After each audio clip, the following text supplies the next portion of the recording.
안녕하십니까. 중졸검정고시 도덕 김태수 선생님입니다. 자, 이번 세 번째 시간이고요. 자, 1단원의 마지막 시간입니다. 자, 이번 시간에 할 내용은요. 자, 도덕적 성찰과 실천이라는 단원입니다. 자, 성찰이라는 말이 좀 어려울 수가 있는데요. 성찰이라고 하는 건 이 성자는 반성을 의미합니다. 자, 지난 시간에 자, 핵심 체크에서 나왔었죠. 반성하는 삶. 그래서 반성하면서 이 철이라고 하는 건 살펴보는 걸 의미합니다. 그래서 성찰이라는 단어는요. 어떻게 살펴보는 거예요? 깊이 살펴보는데 반성하는 자세로 깊이 살펴보는 걸 성찰이라고 합니다. 그 다음에 뭐 실천이라고 하는 건 여러분들 뭐 보충 설명 안 들으셔도 다 아실 겁니다. 자, 그러면 본격적인 내용 살펴볼게요. 자, 도덕적 성찰, 도덕적으로 반성하면서 살펴보는 건데요. 자, 그러면 반성하면서 살펴볼 때 기준이 되는 거 있죠? 근데 기준이라는 표현을 좀 더 어렵게 해서 준거라고도 표현을 합니다. 그래서 좀 더 쉬운 의미를 쓴다면 기준이에요. 자, 그래서 도덕적 성찰의 기준이 되는 게 첫 번째는 뭐가 있어요? 도덕 나오면 한 세트로 같이 따라 나오는 양심이 있겠죠. 그래서 양심에 따르는 행동을 했는지 안 했는지 깊이 반성하면서 살펴보는 걸 성찰이라고 하잖아요. 그래서 자신의 행위가 도덕적으로 바람직한지를 분별하도록 함으로써 뭐가? 양심이 그런 역할을 해주는 거잖아요. 그래서 우리에게 그릇된, 잘못된 행위 대신 올바른 행위를 하도록 경고하고 그 다음에 그쪽으로 이끌어 나가겠죠. 이게 어떤 게 양심이 이런 역할을 한다는 겁니다. 자, 그 다음에 양심의 가책과 그 다음에 부끄러움을 느낄 만한 행동에 대해서 성찰함으로써 반성하면서 살펴봄으로써 올바르게 행동할 수 있다. 자, 제가 이제 계속 성찰이라는 표현을 강조하잖아요. 왜? 이번 새로운 교육과정에서 새롭게 강조된 단어입니다. 그래서 언제든지 뛰쳐나올 수가 있어요. 그 다음에 여러분들 익숙하지 않은 단어이기 때문에 계속 반복하면서 설명드리는데 반성하면서 살펴보는 걸 이거 성찰이라고 합니다. 그래서 뭐랑 연관이 되겠습니까? 당연히 반성이라는 단어와 깊이 연관이 되는 단어가 성찰입니다. 자, 그 다음에 또 하나의 기준이 되겠습니다. 성현. 성현이라고 하는 건요, 우리가 본받고 배울 만한 사람들을 성현이라고 합니다. 우리 앞 시대에 살았던 사람들 중에서 우리가 본받고 배울 만한 사람들. 그래서 어떤 걸 합친 거냐면 성인과 현인을 합친 말입니다. 성스러운 사람과 어진 사람들 있죠. 훌륭한 사람들을 합친 말이에요. 그래서 우리의 삶의 그다음 도덕의 기준이 되는 사람들 중에 하나가 이 성현들 아니겠습니까? 그래서 성현들의 덕과 성품을 보면서 뭘 할 수 있다? 도덕적 성찰을 할 수 있다는 거죠. 자, 그래서 도덕적으로 훌륭한 성품을 지닌 성현들의 삶을 통해서 자, 우리가 근면한 사람 있겠죠. 그 중에서 성실했던 사람도 있겠죠. 친절한 사람도 있겠죠. 관용을 베풀었던 사람도 있겠죠. 관용이 뭐라고 했죠? 자, 용어 중에서 가장 중요한 용어 중에 하나라고 했죠. 관용이라고 하는 건 열린 마음. 나와 남이 다름을 인정할 수 있는 열린 마음.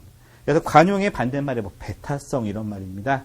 자, 우리 대한민국이 좀 배타성이 굉장히 강한 나라 중에 하나거든요. 그래서 이게 좀 부족한 거죠, 관용이. 그래서 이 근면, 성실, 친절, 관용 등의 미덕을 배울 수가 있다. 누구를 통해서? 옛날에 훌륭했던 성현들을 통해서. 자, 그래서 성현이라는 표현도 여러분 아시면 좋겠고요. 자, 성현하고 비슷한 뜻이 이제 먼저 번에 있었던 현인들이라는 뜻으로서 선현이라는 표현도 씁니다. 훨씬 안 쓰는 표현이긴 한데 나올 수도 있기 때문에 같이 정리하세요. 그래서 성현이나 선현 나오면 그냥 같은 뜻이다 라고 생각하시면 되고요. 자, 그 다음에 이런 미덕을 기준으로 나의 말과 행동이 이런 성현들의 덕과 성품에 부합하는지 아닌지를 살펴서 자신의 삶을 성찰할 수 있다는 거죠. 그래서 이 도덕의 성찰의 기준 하나를 성현들을 봤습니다. 양심 성현들이고요. 자, 그 다음에 세 번째로 나오는 게 보편적 도덕 원리라고 나옵니다. 자, 보편이라는 말을 여러분들 잘 쓰셔야 되는데요. 이 보편의 반대말이 약간 개별 이렇게 표현하시면 돼요. 이 보편이라고 하는 건 뭐냐면 어느 사회에서나 어느 시대에서나 통하는 이게 보편이에요. 그래서 보편적 도덕 원리라고 하는 건 이 도덕 원리가 어느 상황에서나 통하는 도덕 원리.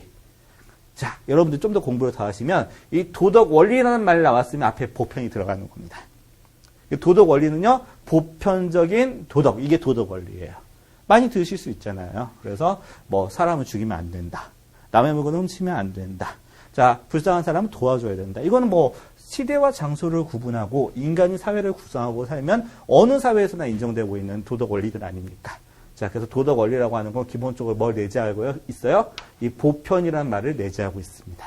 그래서 자, 지금은 보편적 도덕 원리라는 표현을 쓰고 있지만 앞으로 여러분들 이제 도덕 원리만 나왔어도 이게 보편이라는 말이 들어가 있구나라고 생각하셔도 됩니다. 자, 도덕과 관련된 행위를 판단하는 가장 근본적인 원리, 이게 뭐예요? 도덕 원리예요. 자, 도덕과 관련된 행위를 판단하는 가장 근본적인 원리인 도덕 원리에 따라서 자신의 삶을 성찰해 본다. 자, 그러면 보편적 도덕 원리에 따른 성찰은 정의롭고 살기 좋은 사회를 만드는데도 중요한 역할을 한다. 그래서 이 도덕 원리 같은 경우에는 보편성을 내재하고 있기 때문에 자, 시대와 장소에 따라서 바뀌는 게 아니라 항상 영구히 우리의 판단 기준이 되어줄 수 있겠습니다. 자, 그럼 도덕적 성찰의 여러 가지 방법들 나옵니다. 자, 첫 번째, 명상. 많이 들어보셨죠? 그 다음에 해보신 분들도 많이 있을 겁니다. 어떻게 합니까? 자, 몸에, 어깨에 힘 들어가면 안 됩니다. 자, 몸의 긴장을 풀고요. 자, 정신을 집중하여 고요한 마음의 상태를 만드는 거. 흔들리지 않는 마음의 상태를 만드는 거죠. 그래서 자신의 참된 본성을 찾고 올바른 삶의 자세를 지니도록 도와준다. 자, 우리 인도에서 명상을 참 많이 하죠. 그래서 인도 사람들이 아주 옛날부터 기원전 몇천 년 전부터 이 명상법을 굉장히 많이 발전시켜 왔습니다. 그 중에 하나 여러분들 많이 알고 있는 요가잖아요. 요가는요, 우리가 요가는 요즘에 이제 스트레칭 운동의 뭐 대명사로 쓰이고 있는데, 원래는 예전에 인도에서 있었던 요가 학파를 대표하는 말입니다. 그분들이 앉아서 명상을 해요. 앉아서 명상을 하다 보면 여러분 보세요. 아무리 어깨에 힘을 빼고, 그 다음에 다리에 힘을 빼고 있다고 할지라도, 오랜 시간 명상하고 있으면 온몸이 굳어질 거 아닙니까?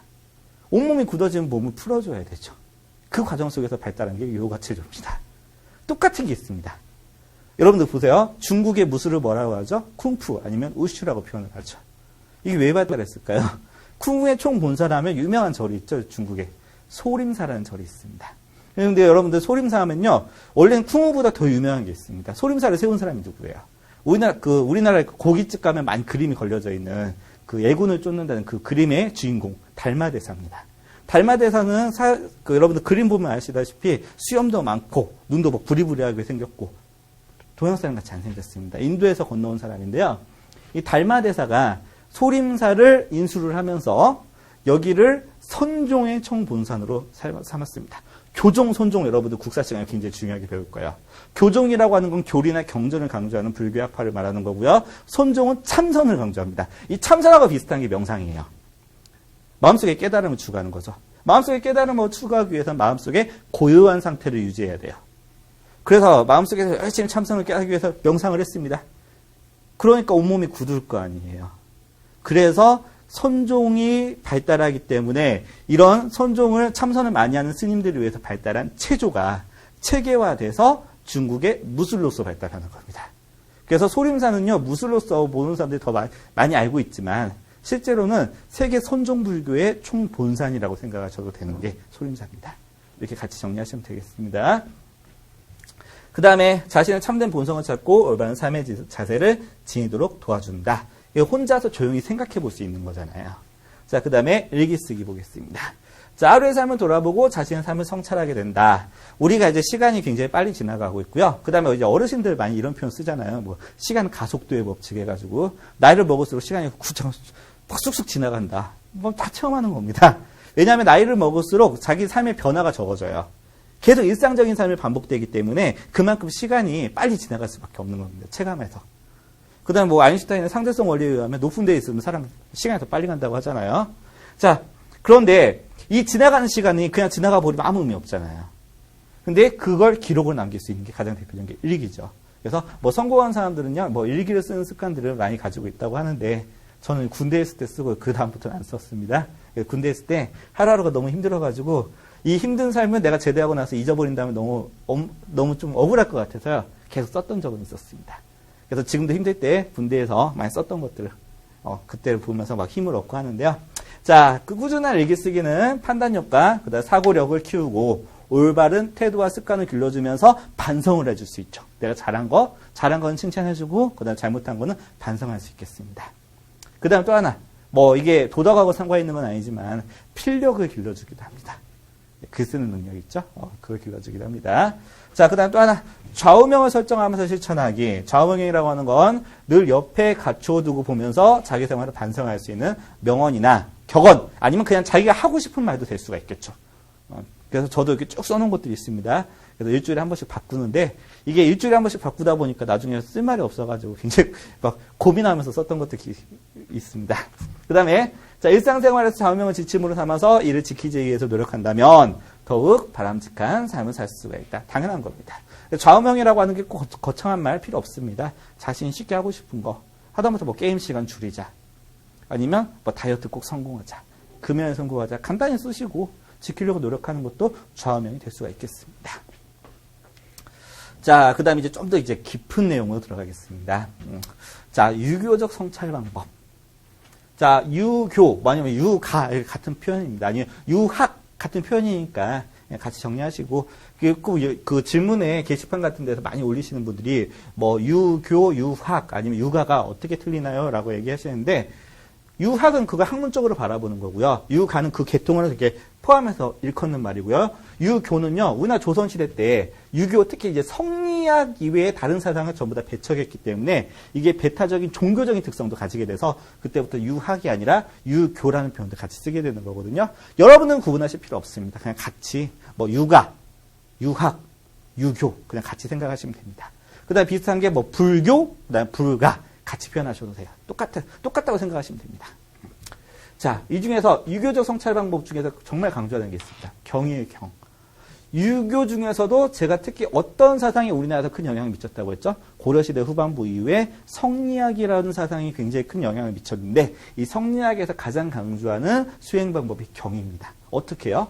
자, 마음을 다스리는데 어떤 마음으로? 경건하게 마음을 다스리고 경건하게 마음을 다스린다 해서 경이에요. 공경할 경자입니다. 자, 공경, 존경할 때 나오는 단어거든요. 자, 마음을 다스리는데 경건하게 다스려야 돼요. 그래서 조용히 경건한 마음으로서 자신의 내면을 성찰하면서 옳은 일에 집중하는 거. 뭐랑 비슷하죠? 명상하고 상당히 비슷하죠. 그래서 경건한 마음으로서 자신의 내면을 바라보는 거. 이걸 가리켜서 한 글자로 뭐라고요? 경이라고 합니다. 자, 두 번째입니다. 자, 신독. 여러분들 그 학교 다닐 때 여러 가지 처벌 중에 근신이라는 표현 들어보셨죠? 삼각이 못하게 막는 거 이제 삼갈 근자에 삼갈 신자거든요. 그죠? 그래서 신독이라고 하는 건 뭐냐면요. 삼가는 겁니다. 못하는 건 아니죠. 그렇지만 자제하는 거죠. 자, 독이라고 하는 건 독하면 제일 먼저 나오는 게 여러분들 뭐 어떤 한자 생각나세요? 뭐 독국물을 먹었다 해서 독.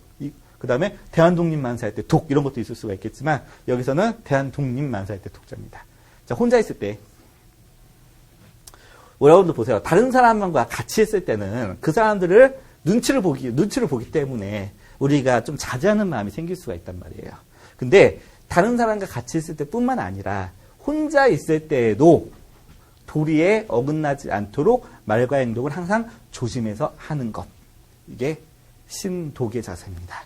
그래서 뭐 퇴계위양 선생 같은 경우에는요. 뭐 항상 군자는 허리를 숙이면 안 된다고 해서 세수를 할 때도 물을 던졌다. 뭐 이런 얘기를 하고도 하는데 그래서 혼자 있을 때 누구도 안 보는데 뭐 가볍게 생각하면 어떠냐 이런 생각을 할 수 있잖아요. 근데 참된 선비는 혼자서 책을 볼 때도 항상 바람직한 허리 꼬쭉 세우고 항상 근엄한 자세로서 흔들리지 않는 마음과 흔들리지 않는 자세로서 책을 바라보고 밥 먹을 때도 마찬가지로 막 너무 개걸스럽게 먹지 않고 정도를 지키면서 먹고 이런 것들을 항상 추구하고 신경 쓰는 것 이걸 신독이라고 합니다.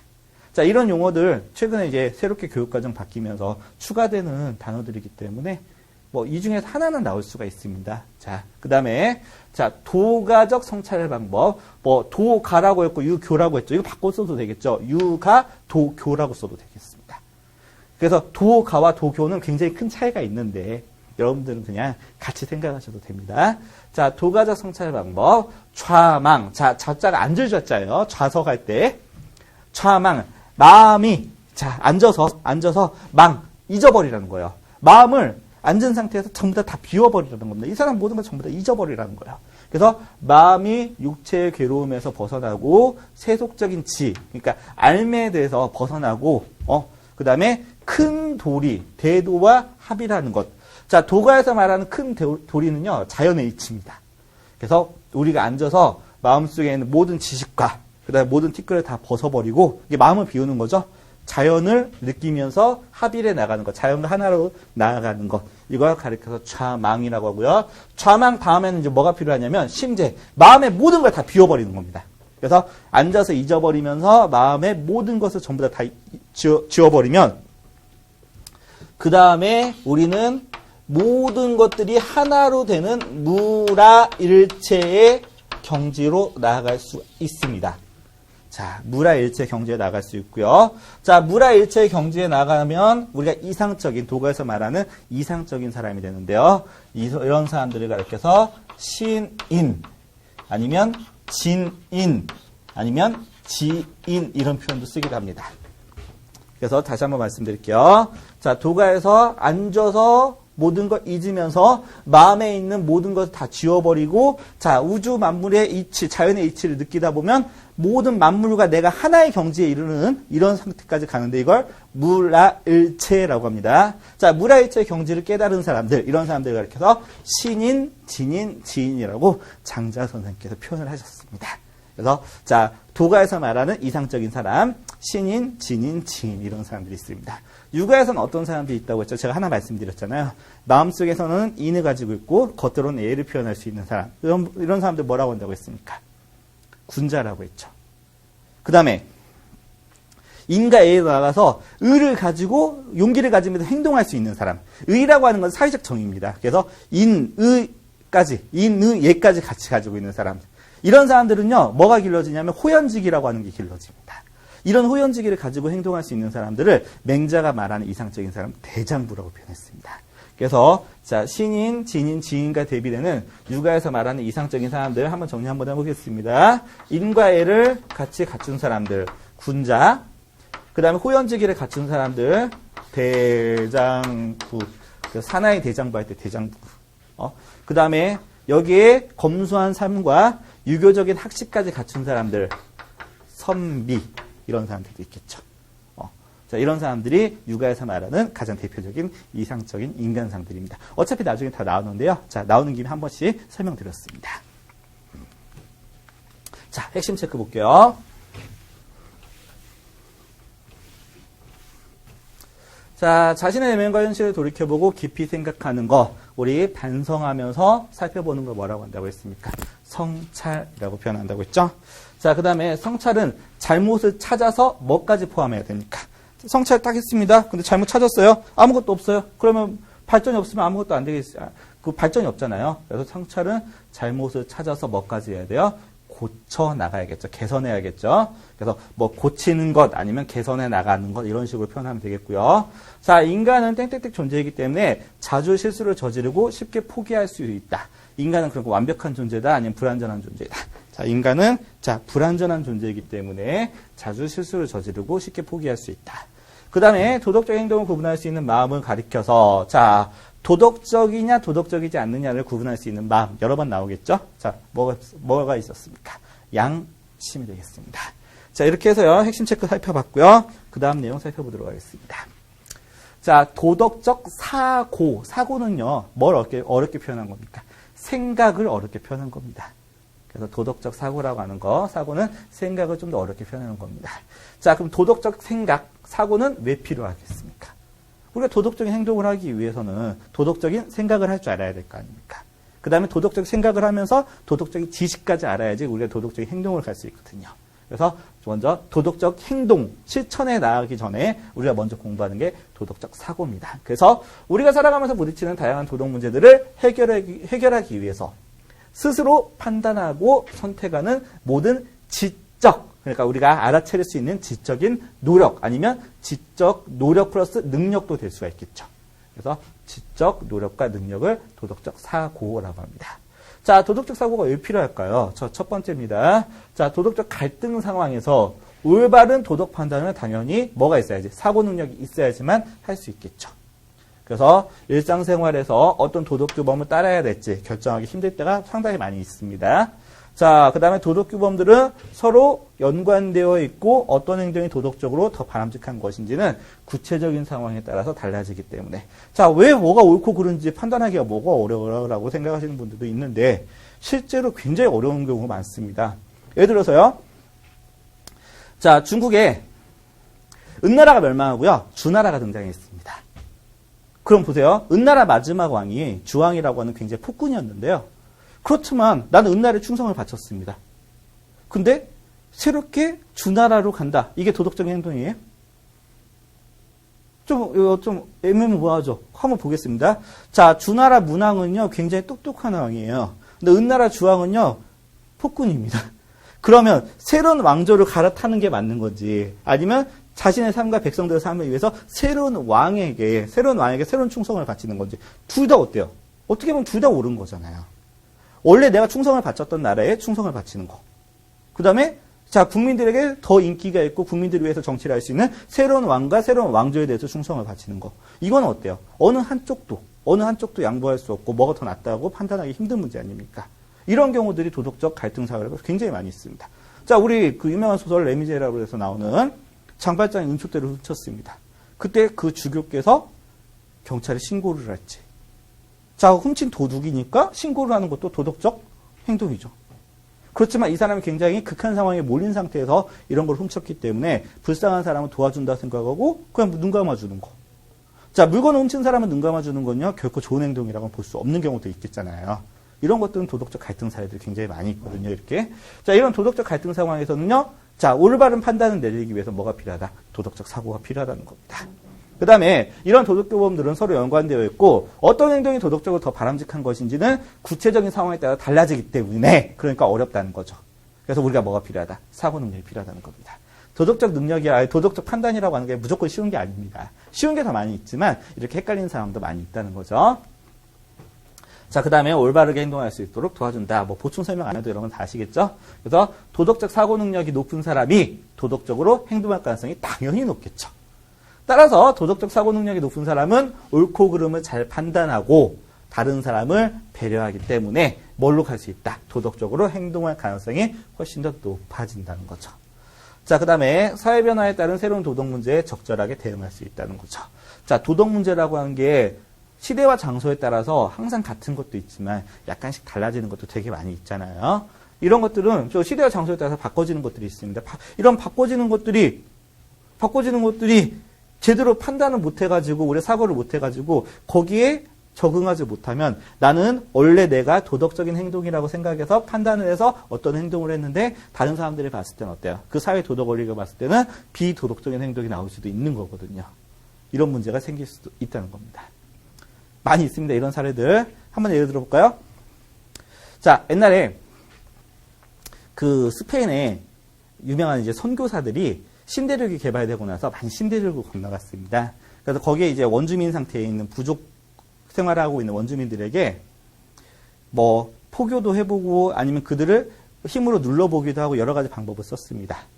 근데 그 이제 어떤 선교사는요, 나는 우리 신을 모시지 않는 사람들은 전부 다 이단으로 생각해갖고 전부 다 죽여버려야 되라는 생각을 하면서 이런 생각을 하고 있었던 사람이 있었어요. 근데 막상 가서 보니까 또 그게 아닌 경우도 많이 있잖아요. 그들이 오히려 우리들보다 더 도덕적인 삶을 살고 있구나라고 느끼는 경우도 있을 수 있지 않습니까? 그러면 이런 경우 삶이 바뀌면서 어떻게 해요? 바뀌었죠. 그럼 이런 경우에는 그 대응하는 방식이 되게 달랐습니다. 어떤 선교사는 그들에게 강제로 전도를 하려다가 이게 실패하면 그 마을 사람들을 몰살시키는 사람들도 있었고요. 원래 자신의 생각대로 살았던 거죠. 근데 어떤 사람들은, 어떤 선교사들은 그 사람들과 같이 부대끼면서 살다 보니까 그들에게 정이 들었어요. 근데 새롭게 스페인 군대가 쳐들어와서 그들을 몰아내고 아니면 그들을 전부 다 죽이고 아니면 그들의 땅을 전부 다 뺏으려고 해요. 그러니까 어떤 행동을 했을까요? 오히려 스페인 신부님들이 그들에게 스페인에 맞는 군대식 훈련을 시켜가지고요. 오히려 침략군을 막아내는 행동도 했었습니다. 그만큼 어때요? 사회가 바뀌고 처해 있는 환경이 달라지기 때문에 도덕적인 판단 자체도 어때요? 달라질 수 있잖아요. 이렇게. 이런 경우들이 많이 생길 수 있다는 겁니다. 그럴 때 필요한 게 뭐예요? 도덕적 사고라는 겁니다. 자, 보겠습니다. 그 다음 이제 도덕적 사고에서 이제 지식이라고 하는 게 나옵니다. 도덕적 지식은 뭐예요? 그냥 쉽게 표현하면 알미좌암. 알고 있는 거죠. 자, 그래서 도덕적 암 지식이 왜 중요한지 살펴보겠습니다. 자, 도덕적으로 행동하려면 도덕적 사고가 필요하고, 그 다음에 도덕적 사고를 하기 위해서는 우리가 지식이 있어야 된다는 겁니다. 자, 그래서 이 지식이 없는 상태를 가리켜서 무지라고 표현하죠. 무지는 비도덕적인 행동의 원인이 돼가지고, 도덕적 사고를 하기 위해서는 도덕규범과 관련된 도덕적 지식을 반드시 쌓아야 된다는 겁니다. 보통 어린아이들이 잘못된 행동인 걸 알면서도 모르기 때문에 하는 행동들이 많이 있잖아요. 이런 경우는 뭐가 없기 때문에, 알미 없기 때문에, 알미 없는 상태를 가리켜서 뭐라고 한다? 무지라고 한다고 했죠. 그래서 이런 모르기 때문에 그들의 행동은 비도덕적인 행동으로 나올 수 있는 사례들이 굉장히 많이 있잖아요. 그래서 반드시 알아야지 뭘 할 수 있고 사고를 할 수 있고, 알면서 사고를 해야지 실천과 행동으로 갈 수 있다는 겁니다. 자, 그러면 그 다음 내용. 자, 지식을 익히는 방법 살펴보도록 하겠습니다. 첫 번째, 가장 쉬운 거죠. 주변 사람들의 가르침을 통해서. 자, 어린아이가 있습니다. 4살짜리가 있는데요. 자신의 동생 2살짜리를 때렸습니다. 근데 그 때리는 게 나쁜 행동인지 몰랐던 거죠. 뭐 때린다는 표현까지는 알 수 있으니까. 예를 들어서 그 눈을 이렇게 잡아당겼습니다. 이런 행동이 아이에게, 그 동생에게 고통을 준다는 걸 얘가 몰랐던 거죠. 이럴 때 옆에서 부모님들이나 아니면 그 위에 형제들이 이거는 아기가 아파할 수 있기 때문에 잘못된 행동이야 라고 가르쳐주면 그때 지식을 얻을 수 있겠죠. 그래서 일상생활에서 우리 어른들의 가르침, 그 다음에 어른들이 보고 따라한다. 그래서 어른들이 아이들의 그 거울이 돼준다 이런 얘기도 하죠. 그 다음에 반대로 아이들이 어른들의 거울도 돼준다. 왜? 보고 배우니까 서로 간에. 그 다음에 옛날 이야기는 책을 통해서 배우는 경우도 되게 많이 있고요. 자, 이제 전문적으로 가르쳐주는 기관이 있죠. 학교나 학원 같은 데서 체계적으로 배우기도 한다. 그 다음에 어떤 것도 있습니까? 학교나 그 다음에 다른 곳 부모님만큼이나 많은 걸 배우는 게 있죠. 아이들한테는 뭐가 있어요? 또래 친구들이죠. 또래 친구. 최근에 또 뭐도 있습니까? 대중매체, 인터넷 이런 것들 통해서도 많이 배우게 됩니다. 자, 그 다음에 또 하나 도덕적 탐구, 깊이 연구하는 거죠. 탐구라고 하는 거. 그래서 도덕규범이나 지식을 논리적으로 깊이 따져서 생각하고 이를 일상생활에서 적용해보면서 뭘 익힐 수 있다. 도덕적 지식을 익힐 수가 있다는 겁니다. 자, 그 다음 두 번째입니다. 자, 도덕적 사고와 그 다음에 행동이 일치하기 어려운 이유. 자, 사고와 행동이 일치하지 어려운 이유. 여러분들 도덕적인 행동을 마음속으로는 알고 있어도 이게 행동으로 옮겨지지 못하는 경우 정말 많잖아요. 이게 일치가 되는 경우를 네 글자로 지행합일이라고 합니다. 이 지행합일을 강조했던 동서양의 가장 대표적인 철학자 2명 나옵니다. 첫 번째, 소크라테스. 너 자신은 알라. 알라가 뭐예요? 지식입니다. 아시겠죠? 근데 소크라테스의 이런 사상을 그 사람의 제자의 제자인, 소크라테스의 제자인 플라톤의 제자인 지금까지 우리가 2번에 거쳐서 배웠던 아리스토텔레스가 깹니다. 아는 거는 중요하지 않다. 아는 것이 행동으로 가기 위해서는 뭐가 있어야 된다. 뭐가 있어야 되죠? 여러분들 아셔야 되는데. 아는 것이 행동까지 가기 위해서는 아까 우리 예전에 배웠잖아요. 의지가 필요하다고 했죠. 그래서 아리스토텔레스는요, 뭐가 중요하다? 의지가 중요하다 해서 주의주의라고 표현을 합니다. 근데 소크라테스는 너 자신은 알라라고 했잖아요. 그래서 뭘 강조했어요? 지식을 강조했죠. 그래서 주지주의라고 이런 표현도 쓰거든요. 자, 그러면 소크라테스는 이거 몰랐을까요? 아는데도 행동으로 못 가는 경우가 많다. 소크라테스가 이거 왜 모릅니까? 당연히 알죠. 그럼 소크라테스의 주장은 이렇게 오류가 있는데 그것을 끝나는 거예요? 그렇게 어설픈 사람이었으면 인류의 4대 성인에 들어가지도 않겠죠. 소크라테스는요, 행동을 옮겨주지 못하는 이거는 뭐예요? 진정한 암이 아닙니다. 실천하지 않으면 참으로 안다고 할 수 없다는 거예요. 진짜 아는 건 아니라는 거예요. 자, 아리스토텔레스는 아는 건 중요하지 않고 의지가 중요하다고 했잖아요. 알면서 의지가 있어야 된다고 생각했는데, 소크라테스는 행동하지 못하는 알미라는 진짜 아닌 게 아니다. 진짜 아는 건 아니다라고 생각합니다. 그러면 우리가 그냥 마음속에 있는 알므로부터 행동까지 가기 위해서는 소크라테스는 뭐가 필요했다? 영혼의 수련이라고 하는 게 필요하다는 겁니다. 참된 지식으로 가기 위해서는 영혼의 수련이 필요하다. 그래서 간단히 써드릴게요. 자, 지식이 행동으로 가기 위해서는 소크라테스는 뭐가 필요하다고 했습니까? 영혼의 수련이 필요하다라고 판단을 했습니다. 이거 뭐 나오는 내용은 아닌데요. 여러분들 그냥 한번 재밌는 얘기로서 알아두시기 바라겠습니다.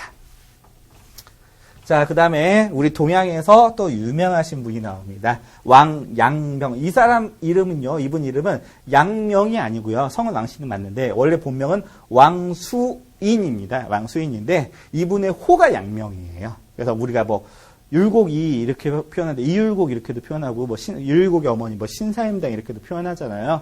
그래서 사임당이 호잖아요. 원래 이름은 신인순인데.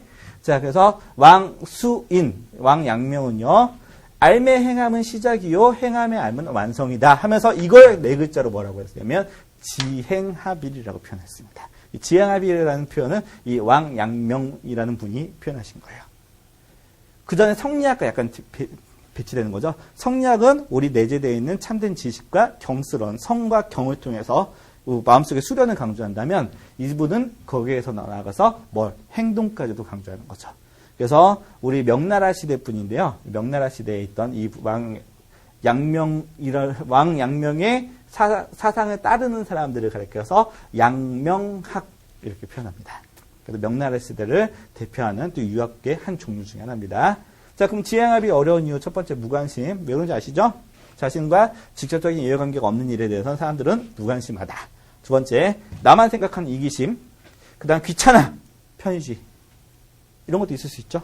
그 다음에 그 행동이 옳지 않음을 알면서도 눈앞에 있고 편안함을 추구하면서 자, 행동으로 나아가지 못하는 거죠. 그 다음에 용기가 부족하다. 자, 그대로 바꿨으면 뭐가 약합니까? 의지가 약하다. 이것도 다시 표현하면 의지가 부족하도 되겠죠. 그래서 의지가 약하고 부족하기 때문에 용기가 약하고 부족하기 때문에 자, 부당한 명령에 따르고 그 다음에 불의를 보면서도 잘 참는 거죠. 이렇게 생각하시면 되겠습니다. 자, 도덕적 실천 동기라는 표현 나옵니다. 자, 동기라고 하는 건 뭐예요? 움직일 수 있는, 시작할 수 있는 그 첫 출발점이죠. 그래서 어떤 일이나 행동을 일으키는 원인, 이걸 동기라고 합니다. 그럼 도덕적 실천을 하기 위해서도 동기가 필요하겠죠. 그래서 우리가 도덕적으로 올바르고 바람직한 행위를 실천하도록 이끌어준다는 거죠. 자, 그러면서 동기의 중요성 살펴보겠습니다. 자, 다른 사람의 인정이나 그 다음에 칭찬 등 보상을 바라고 하는 행동은 참다운 의미의 도덕적 행동이라고 보기 어렵다. 이게 뭘 바라보면서 하는 행동은 도덕적 행동이라고 보기 어렵다는 거죠. 왜? 동기가 불순하기 때문에. 따라서 좋은 결과를 낸다고 할지라도 그건 동기 자체가 불순하기 때문에 도덕적 행동이라고 할 수 없다라고 바라보는 겁니다. 자, 그러면 진정한 도덕적 행동은 어떻게 돼야 돼요? 도덕적 실천 동기에서 나온 도덕적 행동 자체가 진정한 도덕적 행동이 되겠습니다. 다시 한번 말씀드릴게요. 자, 도덕적 실천 동기의 근거에서 나온 도덕적 행동이 뭐다? 진정한 도덕적 행동이라는 겁니다. 그래서 이런 경우는 풀었으면 어떻게 되는 거예요? 어떤 행동이 올바르고 바람직하기 때문에 자, 실천해야겠다. 이게 뭡니까? 도덕적 동기죠. 그래서 실천하겠다는 마음까지가 동기죠. 따라서 이걸 실천했습니다. 이게 행동이 되겠습니다. 자, 그럼 제가 하나 빼놓은 게 있죠. 여러분들 그 동기주의, 그 다음에 자, 동기론과 결과론, 여러분 교재에 표가 나오고 있지 않습니까? 자, 여기에 제가 자, PPT로 제가 안 써놓은 이유는 간단합니다.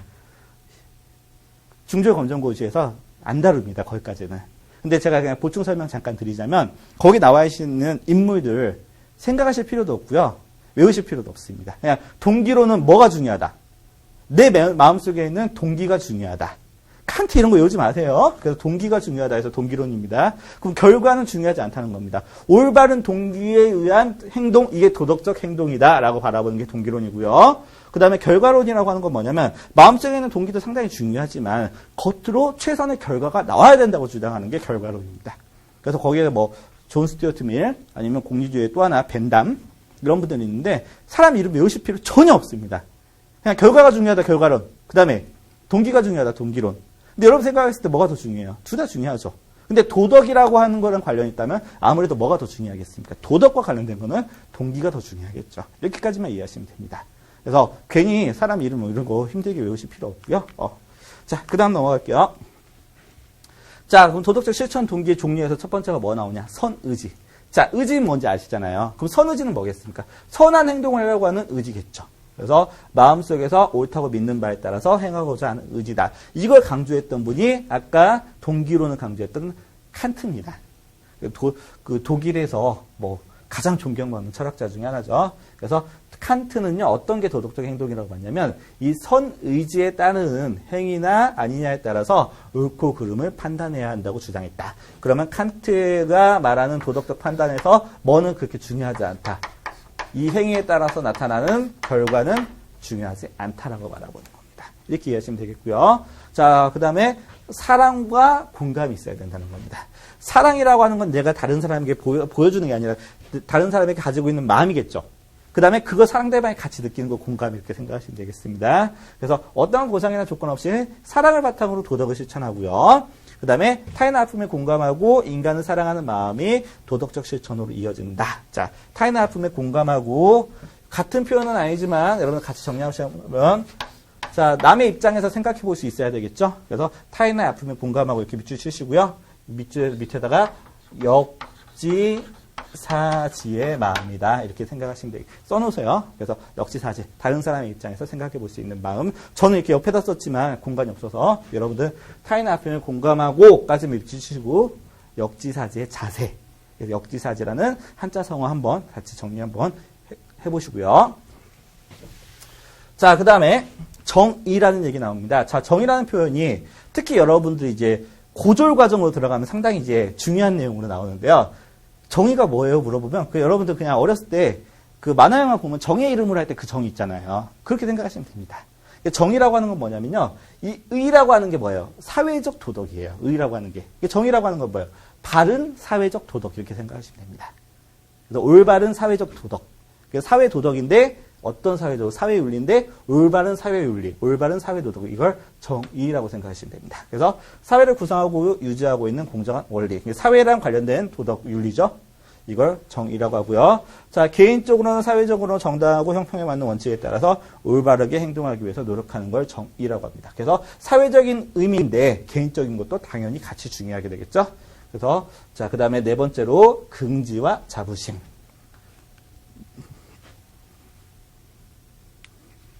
그래서 긍지와 자부심은요, 자, 도덕적 실천 동기를 더 강화해 준다는 거죠. 아, 내가 뭐 도덕적 실천을 했습니다. 나에게 뭐가 생겨요? 긍지가 생긴다. 나 다른 사람에게 떳떳할 것 같아. 이런 자부심이 생긴다. 이런 것들을 통해서 뭐 강해질 수 있다. 도덕적 실천 동기가 강해질 수 있고요. 이런 것도 도덕적 실천 동기라고도 할 수가 있겠습니다. 자, 그 다음에 이제 도덕적 신념 나왔습니다. 신념이라고 하는 건 뭐예요? 믿는 생각이죠. 믿을 신자에 생각 염자니까 우리가 너가 옳다고 믿는 생각 이걸 신념이라고 합니다. 자, 그래서 자신이 도덕적으로 옳다고 여기는 생각이나 대상에 대해서 확고한 믿음을 가지고 있는 걸 신념이라고 합니다. 근데 이 믿음이 잘못된 경우도 있잖아요. 이런 건 잘못된 신념이라고 합니다. 그러니까 다른 사람의 진리를 주장하더라도 독단에 빠져서 그것을 받아들이지 못하게 할 뿐만 아니라 자신과 다른 사람에게 엄청난 재앙을 가져온다. 히틀러는요, 유태인을 학살하는 게 사회적 정의라고 봤습니다. 그래서 그 결과 어떻게 됐어요? 몇 천만 명이 죽었잖아요. 소련에서만, 그 유태인 학살과 전혀 상관없는 소련에서만 2,500만 명이 죽었습니다. 히틀러의 이런 생각 하나 때문에. 그 덕분에 우리나라는 뭐 독립은 했지만요. 자, 그 다음에 올바른 신념은 그럼 어떤 결과를 가져옵니까? 자유인권, 평등, 정의 등 보편적 도덕 원리에 따르는 것. 이게 올바른 신념이라는 거죠. 그 다음에 이기적인 마음은 버리고 봉사활동, 기부활동을 통해서 다른 사람에게 도움을 주는 것. 그럼 이기적인 마음, 아니면 이기적이라는 거랑 반대 단어가 있죠? 이타적이다. 이타적인 마음을 갖는 게 올바른 신념이 될 수 있겠습니다. 자, 확인 문제 볼게요. 교과서 몇 페이지. 자, 도덕적 현상에 대해서 아는 것을 무엇이라고 합니까? 아는 것, 뭐라고 합니까? 도덕적 지식이라고 하죠. 자, 그 다음 두 번째입니다. 자, 도덕적으로 올바르게 사고한다고 하더라도 도덕적 행동으로 옮기지 못하면 아무 소용이 없다. 자, 지식과 행동이 일치해야 한다는 것을 무엇이라고 합니까? 네 글자로 왕수인, 왕양명씨가 뭐라고 했습니까? 지식과 행동이 일치해야 된다. 지행합일이라고 표현했죠. 자, 그 다음에 도덕적 행동을 하고자 하는 순수한 동기에서 나온 의지를 무엇이라고 합니까? 자, 도덕적 행동, 착한 행동이죠. 착한 선자를 써서 무슨 의지? 선의지. 뭘 누가 강조했습니까? 자, 이건 써드릴게요. 좀 어려운 얘기니까. 선의지. 그 다음에 누가 강조했죠? 독일의 대표적인 철학자인 칸트. 동기론을 강조했던 칸트가 강조했고요. 자, 도덕적으로 옳다고 여기는 것을 굳게 믿고 굳게 믿는다. 그러면 이제 공부했으니까 아시죠? 굳게 믿고 그것을 실현하려고 하는 의지. 뭐라고 하죠? 신념이라고 표현하죠. 자, 여기까지 해서요. 1단원 마무리되고요. 자, 다음 시간에 이제 좀 더 범위가 넓어졌습니다. 자, 1단원은요. 개인과 도덕이에요. 이제 사회와 도덕 파트 2단원으로 여러분들 찾아뵙도록 하겠습니다. 자, 수고 많으셨습니다.